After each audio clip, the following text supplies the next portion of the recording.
하나님 말씀 요한복음 1장 1절 보시겠습니다.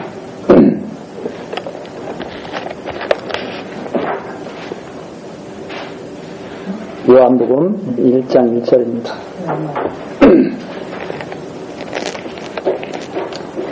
태초에 말씀이 계시니라. 이 말씀이 하나님과 함께 계셨으니 이 말씀은 곧 하나님이시니라. 1장 1절 말씀이었습니다. 우리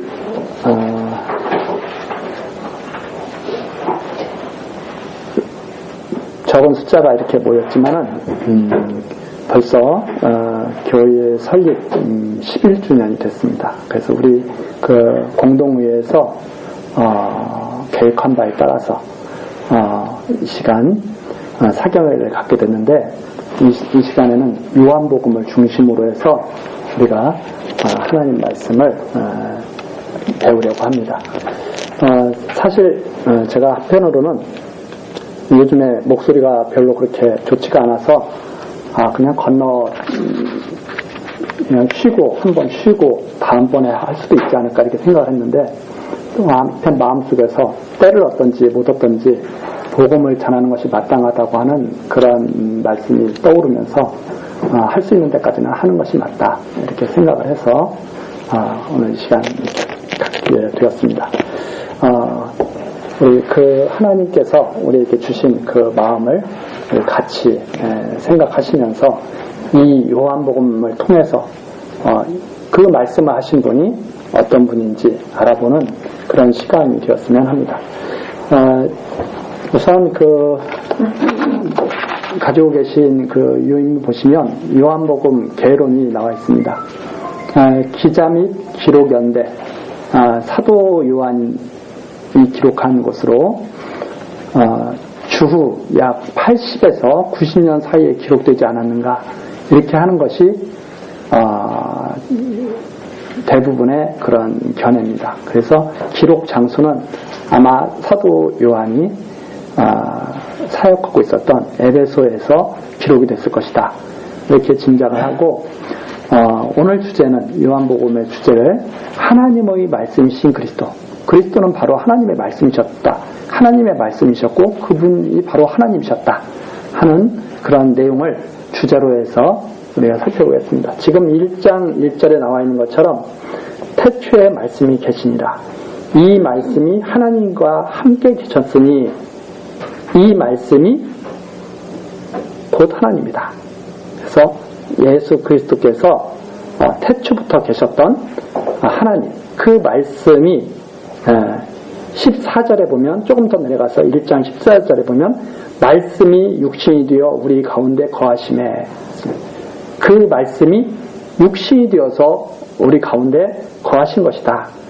우리가 그 영광을 보니 아버지의 독생자의 영광이요 은혜와 진리가 충만하더라 하는 내용이 있습니다. 그래서 그 말씀이 바로 예수 그리스도다 하는 내용이고 여기 보면 주제가 되는 요절들 그랬는데 이게 다 이 전체를 다 보면 바로 그 분이 바로 하나님의 말씀이라는 것을 우리가 알 수 있는데 그래도 좀 더 구체적으로 나타난 그런 하나님의 그 말씀을 보면 요한복음 5장 39절 있죠. 요한복음 5장 39절 미리 가서 보시면 너희가 성경에서 영생을 얻는 줄 생각하고 성경을 상고하거니와 이 성경, 그 성경은 하나님의 말씀이죠. 하나님의 말씀이 기록되어 있는 책이죠. 그 하나님의 말씀이 곧 내게 대하여 증거하는 것이로다. 성경은 바로 하나님의 말씀이 기록되어 있는 건데 그 하나님의 말씀이 바로 나다. 나에 대한 거다. 나다. 그게 나를 증거한 것이다. 이제 하는 내용이죠. 그리고 8장 23절 가서 또 보시면 요한복음 8장 23절에 가서 보시면 예수께서 가라사대 너희는 아래서 났고 나는 위에서 났으며 그러니까 태어난 곳이 다르죠. 사람들은 다 아래서 태어났는데 예수는 위에서 태어났다. 그러면서 너희는 세상에 속하였고, 그래서 모든 사람들은 다 세상에 속했지만 나는 이 세상에 속하지 아니하였느니라. 그렇게 말씀하시면서 이러므로 내가 너희에게 말하기를 너희가 너희 죄 가운데서 죽으리라 하노라. 너희가 만일 내가 그인 줄 믿지 아니하면 너희 죄 가운데서 죽으리라. 저희가 말하되 내가 누구냐 이렇게 물어보죠. 예수님은 이런 말씀하시니까 너희하고 나는 달라. 너희들하고 나는 달라. 너희는 세상이지만 나는 세상에 속한 자가 아니야. 이러면서 나를 믿지 않으면 너희들은 다 죽는 거야. 이렇게 말씀하시니까 물어보죠. 너가 누군데 이런 말을 해? 하고 물어보니까 25절 예수께서 가라사대 나는 처음부터 너희에게 말하여 온 자니라. 내가 하나님이다. 내가 처음부터 말한 자야. 이렇게 말씀하시는 데가 나오죠. 그래서 이 예수님의 이 말씀 속에서 정말 사람들로 하여금 당황스럽게 하는 그런 말씀들이 막 여기에 요한복음에 잘 기록이 되어 있죠. 이제 뒤로 조금 앞으로 가서 다시 뒤로 가서 16장 요한복음 16장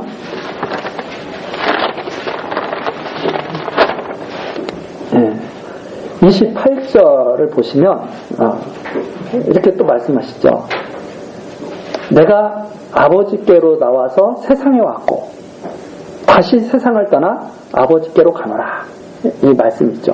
아버지께로 나와서 내가 세상에 왔다. 그리고 내가 세상을 떠나 다시 아버지께로 간다.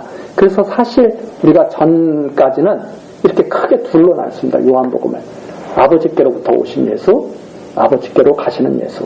이렇게 크게 두 부분으로 나눴는데 이번은 조금 그것보다 좀 더 다르게 조금 더 정리를 했습니다. 그 내용은 이제 내용 제로에 가서 이제 보시기로 하고, 자, 이런 주제, 이런 하나님의 말씀, 이런 기록된 말씀을 가지고 요한복음 전체를 이렇게 다시 한번 쭉 보면 그 요한복음은 바로 예수 그리스도에 대해서 증거를 했는데 그분이 바로 하나님의 말씀이고 그분이 바로 하나님이라는 사실을 증거한 것이다.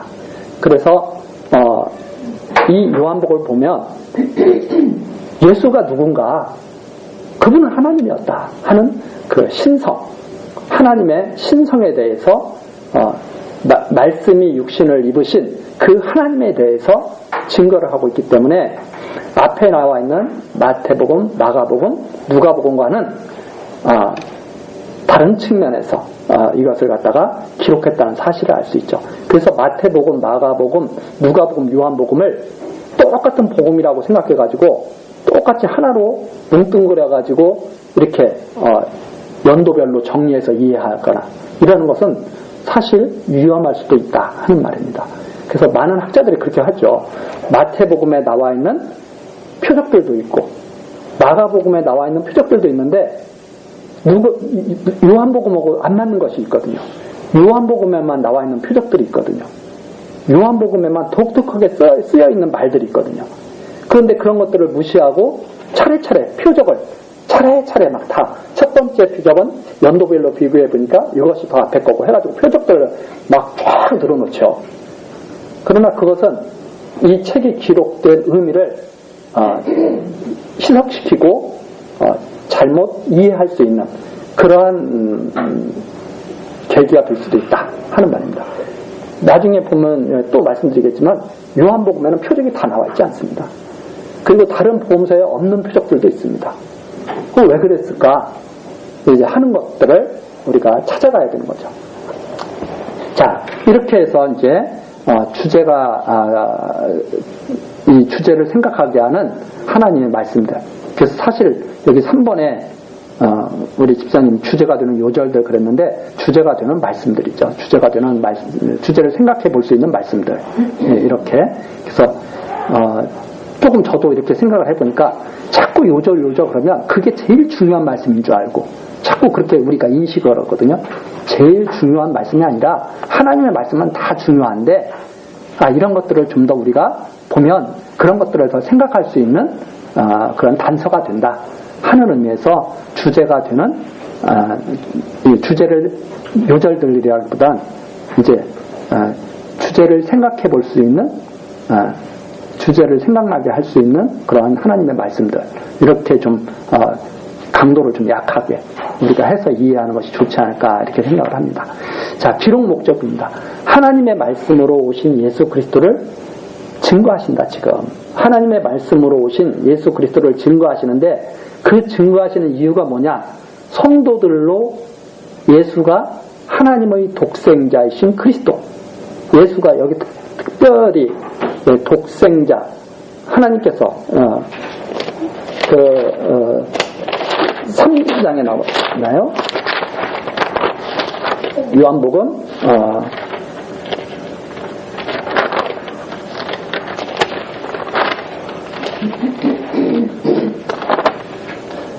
요한복음 3장 16절이죠. 우리가 잘 아는 복음 안에 복음이라고 하는 그런 말씀인데 요한복음 3장 16절에 보면 이런 말씀이 나왔죠. 하나님이 세상을 이처럼 사랑하사 독생자를 주셨으니, 독생자를 주신 이유가 나와 있습니다. 독생자를 주셨으니 이는 저를 믿는 자마다 멸망치 않고 영생을 얻게 하려 하심이라 하는 말씀이죠.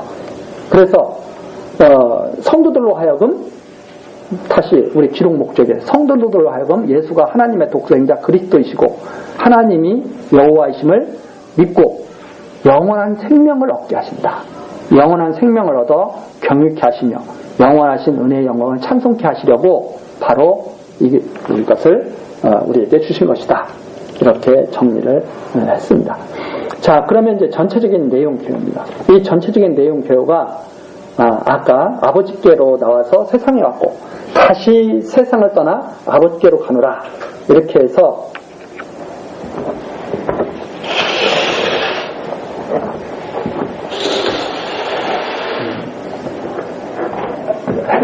정리를 했는데 이제 여기에 나와 있는 대로 첫 번째가 하나님에게서 세상으로 오신 예수.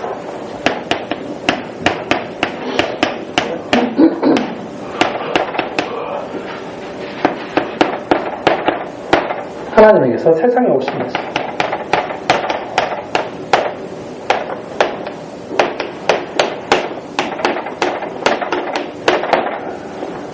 자, 이것이 1장부터 2장 세상에 오셨다. 하나님께로부터 세상에 오셨다. 두 번째로 하나님과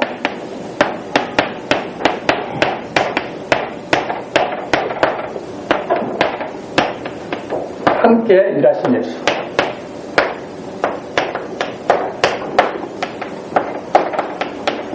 이것이 3장부터 11장까지. 하나님에게 세상에 와서, 그 다음, 하나님에게 세상으로 오셔서, 하나님의 세상으로, 하나님께서 세상으로 오신 예수. 오셔서 뭘 하셨느냐? 하나님과 함께 일하셨다. 하나님과 함께 일하셨다. 그 하나님과 함께 일하셨다고 하는 것. 이것이 좀 더 우리가 구체적으로 우리가 나눈 겁니다. 그 다음에 이렇게 일하시다가 세상에서 하나님께로 가시는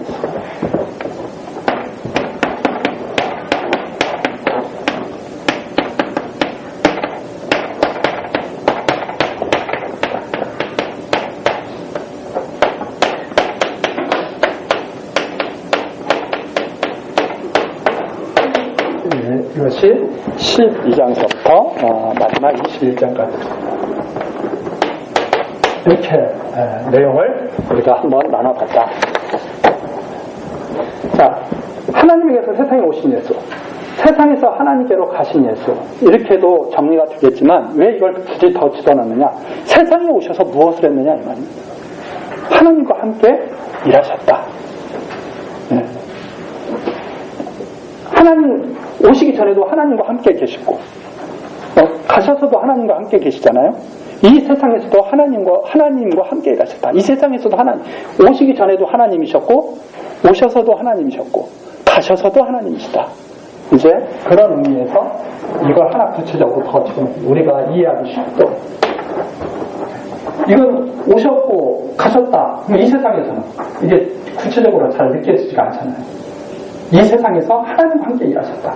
이걸 왜 여기다 더 집어넣을 수 있었느냐면 물어보거든요. 나중에 이제 보시면 알겠지만 너가 뭔데 이렇게 일을 해? 안식일에 막 병자를 고치시고 막 그럽니다. 그러니까 예수를 반대하는 자들이 야 너가 뭔데 이렇게 일을 해? 예수님한테 물어보죠. 예수님께서 대답하시죠. 하나님께서 일하시니까 내가 일하지. 하나님께서 일하시니까 내가 일하지. 이렇게 대답하시는 내용들이 나오죠. 그래서 하나님이시기 때문에 일하신 거죠.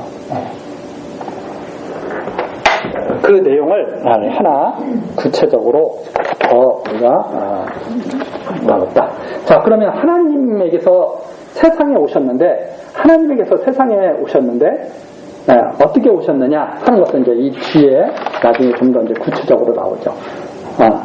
구체적으로 나오니까 그때 이제 보시기로 하고 우선 이 요한복음에 들어가기 전에 우리가 좀 전체적으로 좀 주의 깊게 살펴봐야 할 것들이 어떤 것들이냐면 7개의 에고에임입니다. 이 에고에임이라는 것은 나는 뭐뭇이다 라는 말이거든요. 이게 아무나 할 수 있는 말이 아니에요. 나는 지금 여기 전체가 예를 들어서 나는 지금 하나님이다 이렇게 말하고 있는 거잖아요. 그 에고에임이라는 것이 뭐냐면 나는 뭐뭇이다 이 말이에요. 나는 뭐뭇이다. 이게 아주 선언적인 말이죠. 그런데 이 요한복음에는 7개의 에고에이미가 나오는데 이 에고에이미라는 것은 거기에 기록된 대로 하나님이 자신을 표현하는 형식으로 신성을 표현하는 말입니다. 하나님이 말씀하실 때 나는 뭐뭇이다. 나는 여호와로라. 예를 들어서 그런 형식이에요. 나는 스스로 있는 자이다. 그래서 출애굽기 3장 14절 우리나라 저기에 보면 나는 스스로 있는 자니라 이렇게 번역이 되어 있지 않습니까? 영어로 표현하면 I am that I am. 나는 나다. 나는 스스로 존재한다. 나는 존재하는 자다. 스스로. 내가 존재하는 자다. 이런 말이죠. 바로 그래서 이런 형식은 아무나 쓸 수 있는 말이 아닙니다. 하나님만이 쓸 수 있는 말이죠. 그래서 여기에 보면 첫 번째 에고에이미가 나는 생명의 떡이다. 사람이 이런 말 할 수 있어요? 나는 생명의 떡이다. 못하는 말이거든요. 사람이 할 수 없는 말이거든요.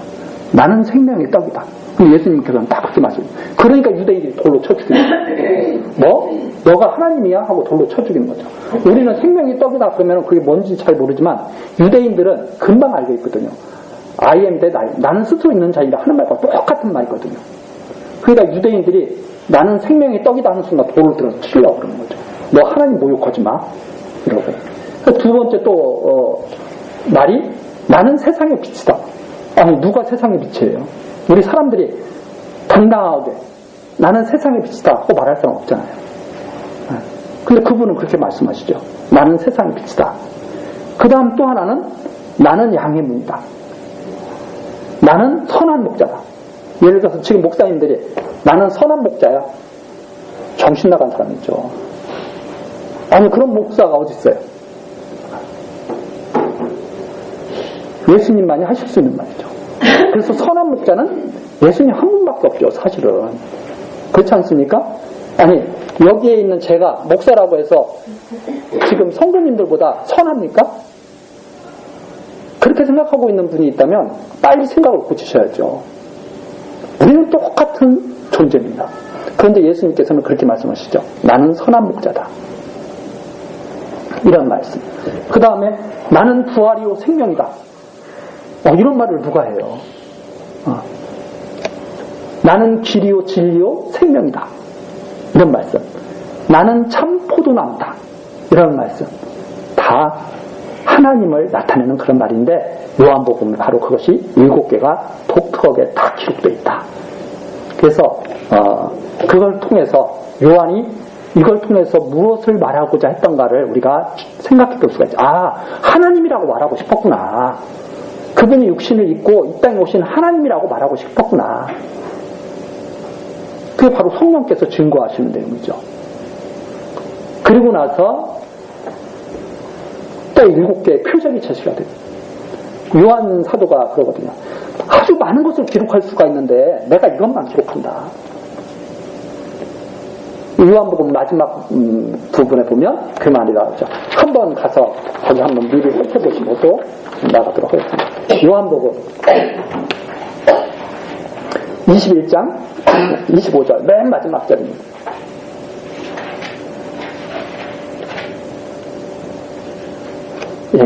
예수의 행하신 일이 이 이외에도 많으니 만일 낱낱이 기록된다면 이 세상이라도 이 기록된 책을 두기에 부족할 줄 아노라.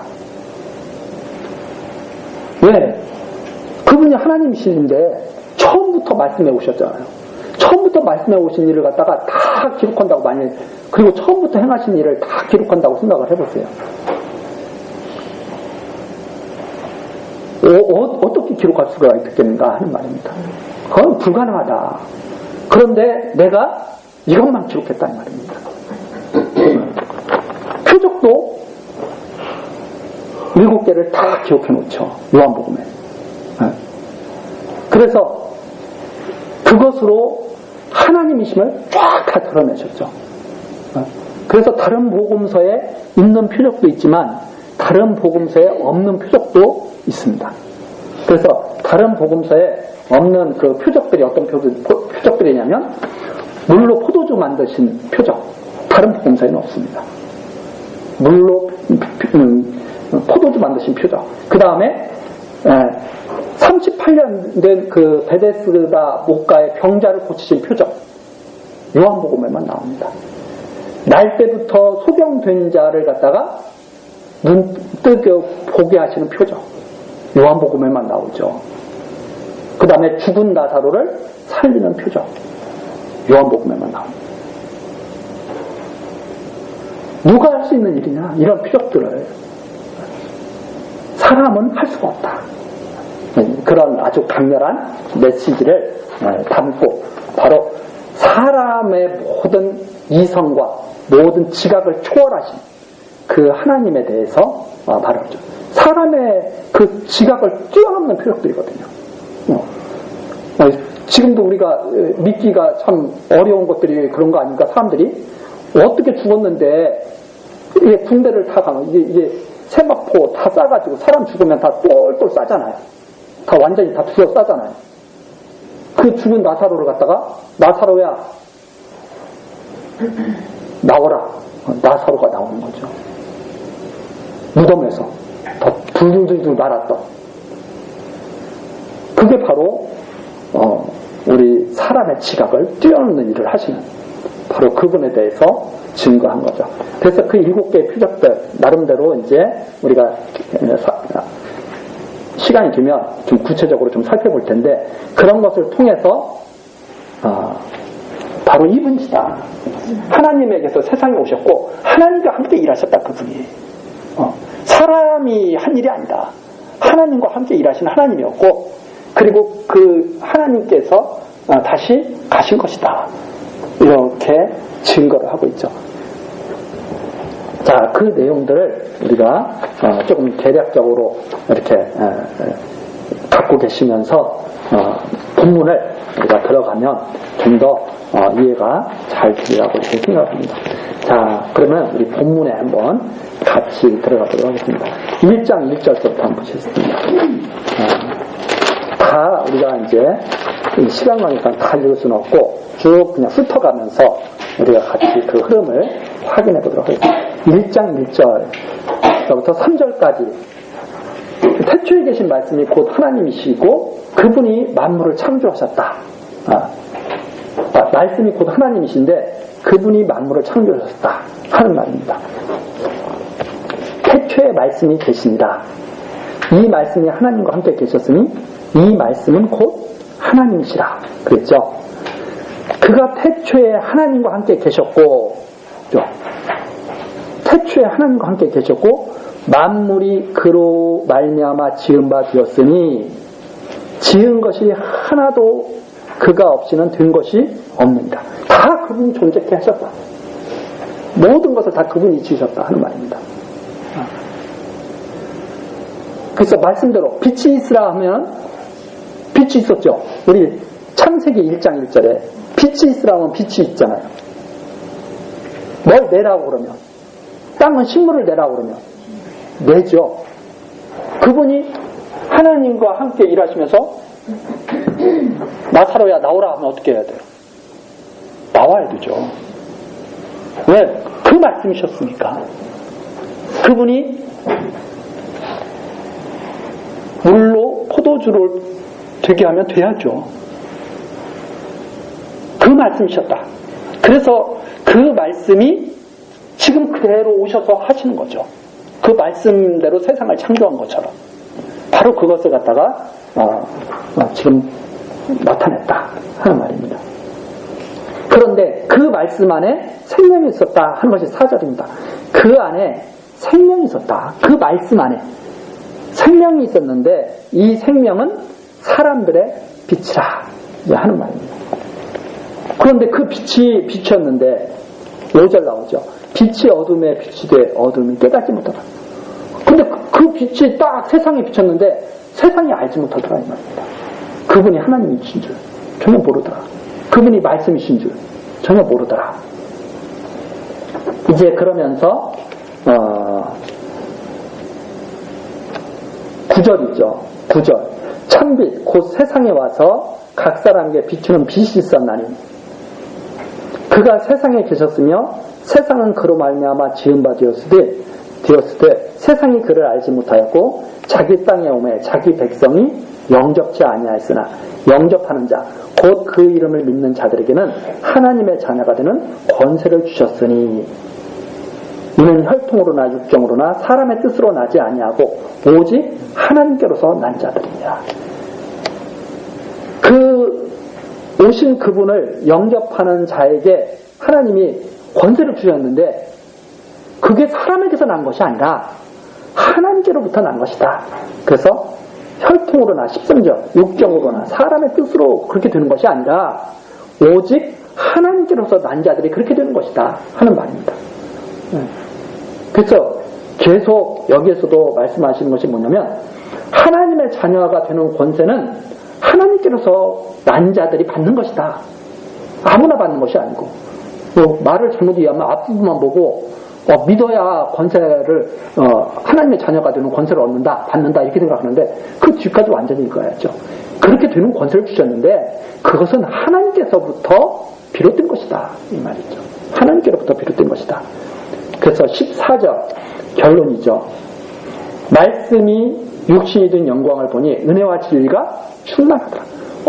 정말 그 말씀이 육신을 입고 이 땅에 오셨는데 그것을 보니까 하나님의 은혜, 진리는 변하지 않는 신실한 거잖아요. 변하지 않는 그 신실하심이 충만하더라. 그대로 말씀하신 대로 그대로 이루신 그것을 보니까 하나님의 은혜가 충만하고 신실하심, 진실하심이 충만하더라. 진리가 충만하더라. 이제 그렇게 하는 말씀하시는 말입니다. 그래서 우리가 그 뒤에 그렇죠. 하나님의 말씀으로 오셨는데 그 말씀은 어떤 말씀이냐? 1절부터 5절까지가 태초에 계신 말씀이다. 그 말씀은 태초부터 계신 말씀이다. 두 번째, 지금 그 말씀이 어떤 말씀이냐? 육신을 입으신 말씀이다. 그대로 육신을 입고 이 땅에 오신 그 말씀이다. 그리고 세 번째, 이제 요한으로 증거하신 말씀이다. 그게 요한으로 증거한 말씀이다. 그래서 15절서부터 이제 44절까지가 요한으로 증거하신 말씀이라는 사실을 기록하고 있죠. 요한이 그에 대해서 증거했는데 의처 가로되 내가 전에 말하기를 내 뒤에 오시는 이가 나보다 앞선 것은 나보다 먼저 계시니라 한 것이 이 사람을 가리킴이라 하고 딱 증거를 하죠. 이 사람을 말해서 내가 증거하고 있다. 태어나기는 내가 먼저 태어났는데 세례 요한이 먼저 태어났잖아요. 근데 세례 요한이 뭐라고 증거하냐면 나보다 먼저 계신 분이다 이분이. 이렇게 증거를 하죠. 그래서 16절에 보니까 그게 바로 은혜 위의 은혜다. 은혜 위의 은혜. 은혜 위의 은혜가 뭐냐? 바로 이것이 은혜 위의 은혜죠. 그러면서 은혜와 진리는 예수 그리스도로 말미암는 것이다. 말미암아 온 것이다 그랬는데 말미암는 것이다. 예수 그리스도를 보면 하나님의 은혜와 진리가 충만함을 알 수가 있는 것이다. 자, 그러면서 18절 독생하신 하나님이 나타내셨다. 하나님을 본 사람이 없어요. 본래 하나님을 본 사람이 없는데 이 세상에 하나님을 본 사람이 어디 있습니까? 아무도 없죠. 하나님을 본 사람이 없는데 바로 이 독생하신 독생자가 홀로 계신 분이죠. 그분이 바로 하나님을 나타내셨다. 하나님을 나타내셨다. 그래서 우리가 하나님이 계신 것을 어떻게 알 수 있느냐? 예수 그리스도를 보면 하나님이 계신 것을 알 수 있다. 그것을 갖다가 예수님이 나중에 또 증거를 하시죠. 뒤에. 하나님이 너 하나님 봤어? 그럼 사람들이 본 사람 없죠. 근데 하나님 있다는 거 어떻게 알아? 예수 그리스도를 보면 안다. 그렇죠. 그러니까 예수 그리스도를 본다고 하는 것은 바로 하나님을 본다는 말이다. 하는 말입니다. 이렇게 해서 요한이 증거를 쫙 해나가죠. 요한이 증거를 쭉 해나가는데 어떻게 증거를 하느냐? 바로 이사야 말을 들어서 뒤에 오시는 일을 증거하죠. 그래서 23절 보면 가로되 나는 이사야 선지자 이사야 말과 같이 주의 길을 곱게 하라고 광야에서 외치는 자의 소리라. 그러면서 내 뒤에 오시는 분이 바로 하나님이라고 말씀하시지 않았느냐. 이렇게 이사야 선지자의 말씀을 들어서 증거를 하고 29절서부터 34절까지는 예수를 보면서 요한이 그렇게 말하죠. 29절 이튿날 요한이 예수께서 자기에게 나오심을 보고 가로되 보라 세상 죄를 지고 가는 하나님의 어린 양이로라. 이렇게 말씀을 전해주죠. 계속 증거를 합니다. 그러면서 이게 바로 하나님의 아들이라. 그래서 34절 나오죠.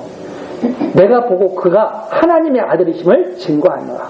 요한 사도가 요한 사도래. 세례 요한이 증거합니다. 세상 죄를 지고 가는 어린 양이라. 봐라, 내가 보니까 하나님의 아들이라.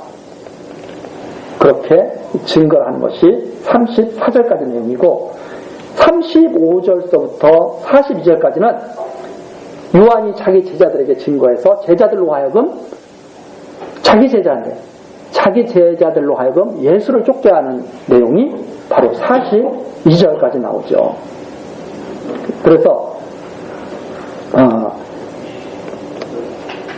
37절 보니까 36절 보니까 예수의 다니심을 보고 말하되 보라 하나님의 어린 양이로다. 두 제자가 그의 말을 듣고 예수를 쫓거나. 그러니까 이 세례 요한은 자기 제자를 두려고 한 게 아니에요. 예수께로 가게 하는 바로 그러한 일을 세례 요한이 증거하고 있죠. 그 내용이 바로 여기까지 42절까지 이렇게 나와 있습니다.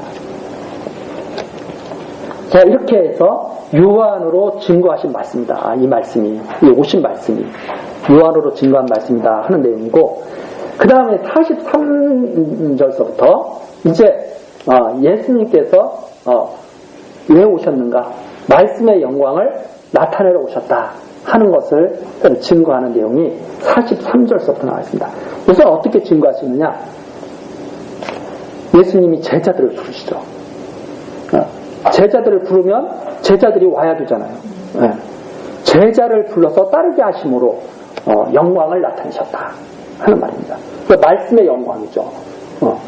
말씀의 영광을 나타내시는데 43절 이튿날 예수께서 갈릴리로 나가려 하시다가 빌립을 만나 이르시되 나를 쫓으라 하시니 빌립은 안드레와 베드로와 한 동네 베세다 사람이라. 그러면 빌립이 딱 쫓아요. 좀 의아하지 않습니까? 우리가 길거리 가다가 어떤 사람이 나를 쫓으라 막 쫓아가면 어떤 사람이에요? 좀 이상한, 좀 모자란 사람 아니에요? 근데 예수님께서 빌립을 딱 보시고 나를 쫓으라. 빌립이 딱 쫓죠. 바로 이것이 말씀의 능력이고 영광이죠. 자, 그러면서 그 빌립이 예수를 딱 보니까 바로 하나님의 어린 양이고 독생자시고 말씀이 육신이 되어 오신 분이죠. 그래서 이 빌립이 이번에는 나다니엘을 찾아가죠. 그래서 모세 율법에 기록하고 이게 율법에 이 말씀에 기록된 분이 바로 이분이다. 하나님의 말씀이 기록된 그 모세 율법 하나님의 말씀 아닙니까? 하나님의 말씀이 바로 이분이다. 이렇게 증거를 하죠. 모세가 율법에 기록하였고 여러 선지자가 기록한 그의 여러 선지자들이 그분에 대해서 기록했는데 우리가 만났는데 그분이 예수더라. 이렇게 증거를 하죠. 그랬더니 나다니엘이 그래 그런 게 어딨어 이렇게 말하지 않습니까? 그러니까 일단 와봐 해가지고 부르죠. 그때 예수께서 47절 나다니엘이 자기에게 오시는 것을 보시고 그를 가리켜 가라사대 보라 이는 참 이스라엘 사람이라 그 속에 간사한 것이 없도다. 이거 어떻게 알아요? 우리 속담에 10길 물속은 알아도 한 길 사람 속을 안다고 그랬어요? 모른다고 그랬어요? 근데 예수님은 이분을 처음 보는 분은 어떻게 알아? 처음 보는 나다니엘을? 딱 보니까 이스라엘 사람이에요. 참 이스라엘 사람이에요. 하나님의 자녀예요. 이스라엘 중에서 거짓 이스라엘도 있잖아요. 가짜도. 그렇잖아요? 근데 나다니엘을 딱 보는 순간 이거 참 이스라엘 사람이네. 이거 하나님 백성이네 이거. 딱 말씀하시죠. 그러니까 나다니엘이 가로되 어떻게 나를 아시나이까? 자기가 참 이스라엘 사람이라고 지금 생각하는 게 아니라 자기를 딱 평가를 하니까 어떻게 나를 그렇게 평가하실 수가 있습니까? 나를 그렇게 어떻게 아실 수가 있습니까? 너 하나님의 백성이야? 참 이스라엘 사람이야? 이렇게 어떻게 알 수가 있습니까? 하고 물어보죠. 그랬더니 뭐라고 그러냐면 빌립이 지금 불러왔잖아요. 빌립이 나다니엘 보고 오라고 그랬잖아요. 그런데 뭐라고 그러냐면 빌립이 너를 부르기 전에 내가 무화과 나무 아래 있을 때 보았다. 너 여기 오기 전에 이미 내가 너를 다 보고 있었어. 너가 빌립이 불러서 지금 내가 보고 있는 게 아니야. 빌립이 너를 부르기 전에 벌써 내가 너 다 보고 있어. 이렇게 말씀하시죠. 이렇게 해서 말씀의 영광, 말씀이 육신이 되어 오신 그 하나님의 영광을 나타내셨다. 그러니까 나다니엘이 깜짝 놀라고 그러죠. 당신은 하나님의 아들입니다. 당신이 이스라엘의 임금입니다. 이렇게 말씀하시는. 그래서 예수께서 그렇게 물어보시죠. 예수께서 대답하여 가라사대 내가 너를 무화과 나무 아래서 보았다 함으로 믿느냐? 야, 너 그거 가지고 나 믿어? 이보다 더 큰 일 볼 거야. 그러면서 어떤 일을 봐요? 바로 51절 진실로 진실로 너희에게 이르노니 하늘이 열리고 하나님의 사자들이 인자 위에 오르락 내리락 하는 것을 보리라. 마치 야곱이 베델에서 하나님의 사다리가 땅과 하늘을 연결해서 오르락 내리락 하는 것 보는 것처럼 너 이제 내 위에 오르락 내리락 하는 거야. 하나님과 내가 함께 일하는 것을 너 볼 거야. 이 말이죠. 오르락 내리락 하면서 왜 오르락 내리락 해요? 하늘과 땅에서 같이 일하시려고 오르락 내리락 하는 거죠. 그렇게 나다니엘이 말씀하셨죠. 너 이거 아무것도 아니야. 이제 하나님과 함께 일하는 것을 내가 일하는 것을 너가 볼 거야. 자, 그래서 하늘의 뜻과 땅의 뜻이 하나가 됐는 것. 그래서 그것이 나타나는 것을 너가 보게 될 것이다 하는 그러한 말씀을 딱 하시죠. 이렇게 해서 제자들을 불러서 말씀이 육신이 되어 오신 영광을 나타내셨다 이제 하는 내용입니다. 그 다음에 이제 2장서부터는 바로 이제 표적으로 또 말씀의 육신이 되어 오신 영광을 나타내죠. 표적으로. 그것이 이제 첫 번째 표적인데 2장 1절서부터 25절 사이에 나와 있는 물로 포도주가 되게 하시는 표적입니다. 이거 완전히 물로 이 포도주가 된다고 하는 것은 진짜 이건 사람들로 하여금 당황하게 만든 거죠. 원래 물질이 그렇게 변하면 돼야 안 돼요. 물이 썩으면 썩지 어떻게 그게 포도주가 돼. 물이 오래되면 썩을 수는 있지만 우리 생각에 물이 포도주로 변해요 그냥? 이건 완전히 물리 화학을 공부한 사람도 있을 수가 있는 일이 없는 일이에요. 있을 수가 없는 일이죠. 근데 그 일을 하시는 거죠. 완전히 변화시키는, 완전히 새롭게 변화시키는 그런 표적을 행하시죠. 그래서 물질의 성질 자체가 완전히 변화버리죠. 그 표적인데 가나 혼잔치에서 하는 겁니다. 가나 혼잔치에서 하는데 혼잔치에 청함을 받아요. 다. 왜? 동네 잔치가 벌어졌으니까 동네 사람들이 다 초대받을 거 아닙니까 이제. 축하해 주라고 다 초대하죠. 그런데 혼잔치에 딱 갔는데 포도주가 다 떨어져 버린 거예요. 포도주를 조금 준비했는지 사람이 많이 왔는지는 기록되어 있지 않지만 하여튼 잔치를 하다가 포도주가 떨어져 버렸어요. 그러면 잔치가 어떻게 되겠어요? 사람들로부터 잠통 비난받게 되는 거죠. 그래서 요즘에 우리나라 사람들도 그러지 않습니까? 결혼식 할 때 신경 쓰는 게 뭐예요? 점심을 뭘 주느냐, 저녁을 뭘 주느냐. 그래서 결혼식에 뭐 줄에 서시는 분이 뭐 좋은 말씀을 했다, 나쁜 말씀을 했다면 다 잊어버려요. 뭐만 남아요? 거기 가서 맛있었어. 음식 잘 차렸어. 이런 거가 기억에 더 많이 남잖아요. 그런 식이죠. 그래서 음식이 소홀하면 우리를 무시한 거야? 뭐야? 이거 사람 불러놓고 뭐야? 사람들이 이렇게 말하죠. 잘 나오면 아유, 역시 사람 대접할 줄 알아, 사람들이. 그렇게 지금도 말하잖아요. 사람들 먹고 사는 게 중요하잖아요. 목숨 걸잖아요. 어떤 사람들은 거기에. 포도주가 떨어져 버렸다는 것은 잔치가 망치게 된 거예요. 그런데 예수의 어머니 마리아가 딱 그러죠. 야, 이거 어떠면 좋냐. 그러니까 예수님한테 와서 말을 하니까 예수님이 왜 어머니가 그걸 걱정을 하세요? 네? 그게 바로 무슨 말이에요? 여기 있죠. 4절에 나오죠. 여자여, 나와 무슨 상관이 있나이까? 이게 무슨 상관이 있나이까? 이 말은 무슨 말이요? 어머니가 걱정하니까, 야, 포도주가 모자란다 하고 걱정하니까 예수님이 그런 거예요. 어머니 그걸 왜 상관하시는데요? 지금 내 아들이 결혼한 것도 아니고, 다른 사람 결혼식인데 어머니가 그걸 왜 걱정하세요? 그렇죠. 마리아가 어떤 분이라는 거 알 수 있어요? 남 일까지도 걱정해 주는 분이라는 거 알 수 있죠. 마리아의 어머니 되신 마리아의 그 품성이 남 일이니까 나 몰라? 이런 게 아니라 막 그것까지 같이 걱정하면서 같이 이런 분이라는 걸 우리가 알 수 있죠. 근데 예수께서 그러시는 거예요. 어머니 왜 그걸 상관하세요? 그러면서 하는 말이 내 때가 아직 아닌데요. 나 아직 지금 그렇게 나설 때가 아닌데요. 이렇게 하죠. 그 내 때가 뭐냐면 나중에 나오지만 영광 받으실 때. 내가 아직 하나님이 정하신 그 영광 받을 때가 있는데 어머니께서 왜 이렇게 서두르십니까? 그런 이제 어떤 의미를 담고 있다고 봐야 되죠. 그런데 그 어머니는 벌써 아시잖아요. 예수를 낳으실 때 성령께서 하신 말씀 다 알잖아요. 그리고 남자를 알지도 못했는데 예수를 잉태하시고 나신 분이잖아요.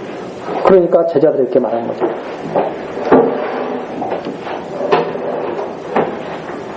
예수의 말을 따르라. 그가 뭐라고 분부하십니까? 어머니가 무엇을 또 알 수 있어요?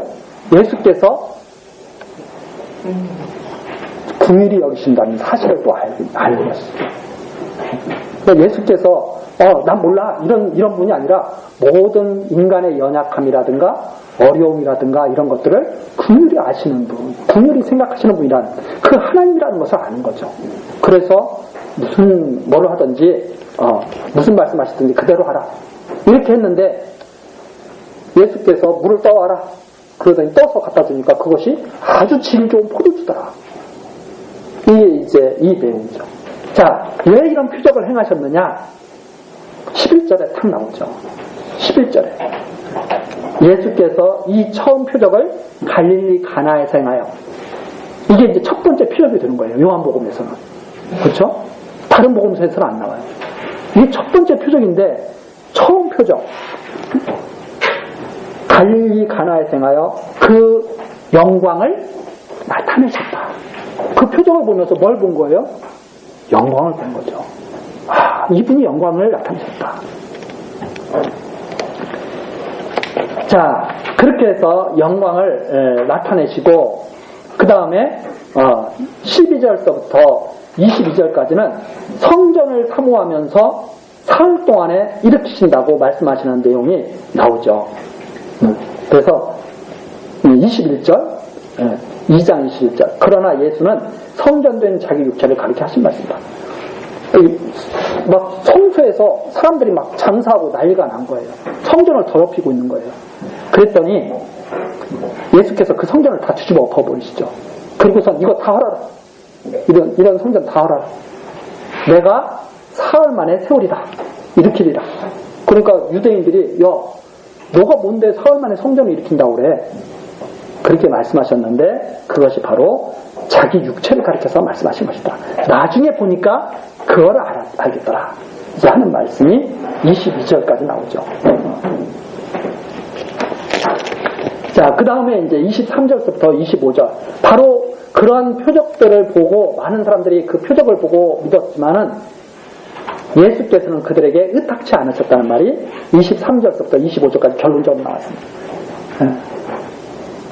그러니까 예수님께서 당신이 참 성전 될 것을 말씀하셨는데, 영광을 나타내시면서 당신이 참 성전 될 것을 말씀하셨는데 23절 6월절에 예수께서 예루살렘에 계시니 많은 사람이 그 행하시는 표적을 보고 그 이름을 믿었으나 예수는 그 몸을 저희에게 의탁치 아니하셨으니 그랬습니다. 예수가 저희에게 그 몸을 의탁치 아니하셨다. 왜 의탁치 아니하셨을까요? 모든 사람을 다 아셨기 때문에 의탁치 않으셨다. 그 뒤에 나오죠. 이는 친히 모든 사람을 아심이요. 모든 사람을 아셨기 때문에 그렇다. 네. 사람은 의탁할 만한 존재입니까? 아닙니까? 우리는 자꾸 의탁할 만한 존재라고 생각하죠. 많은 사람들이. 그런데 성경에서는 뭐라 그래요? 사람은 의탁할 만한 존재가 아니다. 이렇게 말씀을 하시잖아요. 우리 그 시편에도 나와 있죠. 사람은 의지하지 말라. 방백들을 의지하지 말라. 한번 찾아보고 가겠습니다. 시편 146편.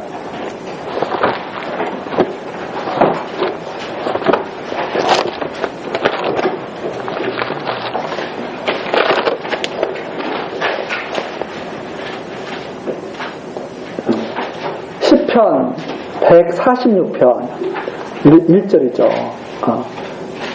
할렐루야 내 영혼아 여호와를 찬양하라. 나의 생전에 하나님을 찬양하며 나의 평생에 내 하나님을 찬송하리로다. 하나님만 찬송해야 된다. 하나님만 찬양해야 된다. 그러면서 3절 나오죠.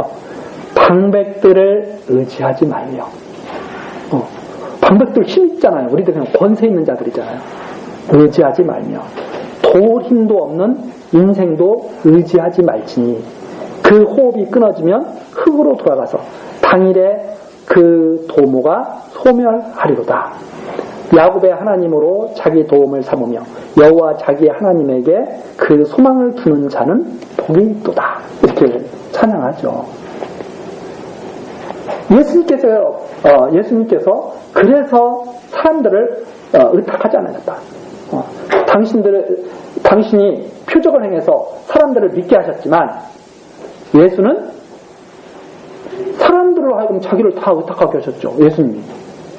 그렇죠? 그러나 자기는 그렇게 하지 않았다. 당신은 그렇게 하지 않았다. 왜 그렇게 하지 않았느냐? 친히 모든 사람을 아시기 때문이다. 이건 의탁할 존재가 아니라는 것을 그분이 다 지으셨기 때문에 아셨기 때문이다. 왜? 시편에 나와 있는 대로 호흡이 끊어지면 다 끝나는 거죠. 사람은. 그런 존재이기 때문에 그렇다. 그래서 25절 나오죠. 또 친히 사람의 속에 있는 것을 아심으로 그 속에 무엇이 있는지를 다 알아요. 그래서 나다니엘도 딱 보고 참 이스라엘 사람이로다. 간사함이 없도다. 다 가시잖아요. 그 속에 있는 것을 다 아시니까 사람에 대하여 아무의 증거도 바를 필요가 없습니다. 사람에게 대해서 뭐 하나 도움받을 필요가 없다는 거예요. 그분은. 자, 우리가 하나님을 도울 수 있는 존재입니까? 아닙니까? 우리가 하나님을 도울 수 있다고 생각하는 것 자체가 교만이에요. 하나님께서는 그 말씀을 들으시면 뭐라고 그러겠어요? 마치 그거와 똑같죠. 사랑스러운 눈으로 보시기는 하겠죠. 네? 조그만 어린애가 그러는 거야. 아빠가 막 경운기를 막 끌고 막 이러니까 아빠 내가 해줄게. 조그만 애기가. 그러면 웃으면서 뭐라 그래. 그래 너 여기 아빠 앞에 앉아. 하고 이렇게 잡고 같이 갈 수는 있을지 모르지만 그 어린애가 경운기 운전해가지고 아빠 대신 농사 지어주겠어요? 그 사람들이 착각하는 거죠. 하나님은 가만히 쉬시고 자기가 하나님의 일을 위해서 애를 써가지고 하나님이 기뻐하시는 줄. 그게 아니죠. 예수님께서 오히려 뭐라 그래요? 아무도 닦지 않았다. 왜냐하면 그들을 다 아시기 때문이다. 그들로 자기를 믿게 하셨다. 이제 그런 말씀입니다. 자, 이렇게 해서 표적으로 영광을, 당신의 영광 나타내셨다 하는 것이 바로 여기까지 내용이죠. 하나님에게서 세상으로 오셔서 당신의 영광을 나타내셨는데 바로 하나님의 말씀으로 오셔가지고 영광을 나타내셨다. 영광을 나타내러 오셨다 하는 내용이 2절까지 내용이고, 우리 잠시 쉬었다가 이제 구체적으로 어떻게 그렇게 영광을 나타내셨는가, 어떤 말씀을 하시면서 영광을 나타냈는가, 3장 내용, 하나님과 함께 일하신 예수, 우리 잠시 쉬었다가 10분서부터 우리 계속해서 살펴보도록 하시겠습니다.